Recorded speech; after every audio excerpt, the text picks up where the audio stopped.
जज साहब, मुझे मां बनना है, मेरे पति को छोड़ दीजिए। कलेक्टर ने नहीं सुनी तो जज के पास पहुंच गई महिला। जज ने सुनाया ऐसा फैसला, घंटों तक बजती रही तालियां। कई लोग पिता इसलिए नहीं बन पाते क्योंकि वो जेल में होते हैं और पत्नी के साथ वक्त नहीं गुजार पाते। ऐसे में एक ऐसा फैसला आएगा जिसके बाद आप कहेंगे पिता बनने का हक हर किसी को है। अगर जीवन में कोई ये गलती हो जाए तो उसकी सजा अगली पीढ़ी को नहीं मिलनी चाहिए। ऐसी कहानी जो आपको प्रेरित करेगी। ये हिंदुस्तान है, यहाँ जीने के लिए सबको अधिकार मिलता है और कैसे जीना है इसका भी अधिकार तय होता है।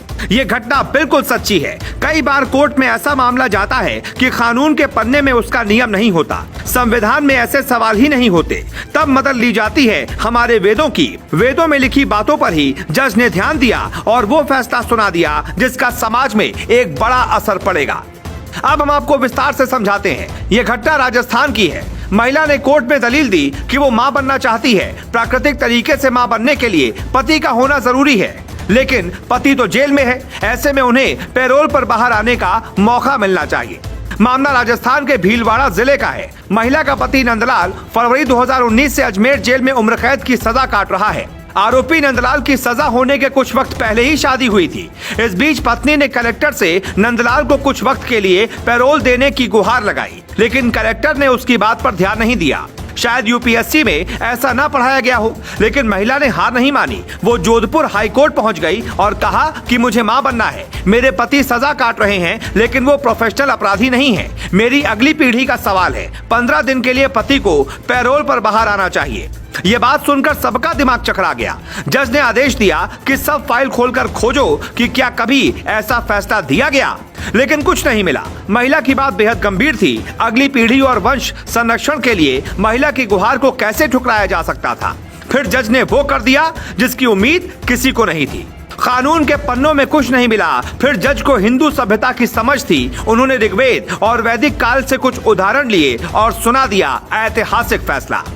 जज संदीप मेहता और फरजंद अली की खंडपीठ ने इस मामले पर कहा कि वैसे तो संतान उत्पत्ति के लिए पैरोल से जुड़ा कोई साफ नियम नहीं है, लेकिन वंश के संरक्षण के लिए संतान उत्पत्ति जरूरी है। ऋग्वेद और वैदिक काल के उदाहरण के अनुसार संतान उत्पत्ति एक मौलिक अधिकार है। पत्नी की शादीशुदा जिंदगी से संबंधित यौन और भावनात्मक जरूरतों की रक्षा के लिए 15 दिन की पैरोल दी जाती है। धार्मिक आधार पर हिंदू संस्कृति में गर्भधान 16 संस्कारों में से एक है। ऐसे में इस आधार पर भी अनुमति दी जा सकती है।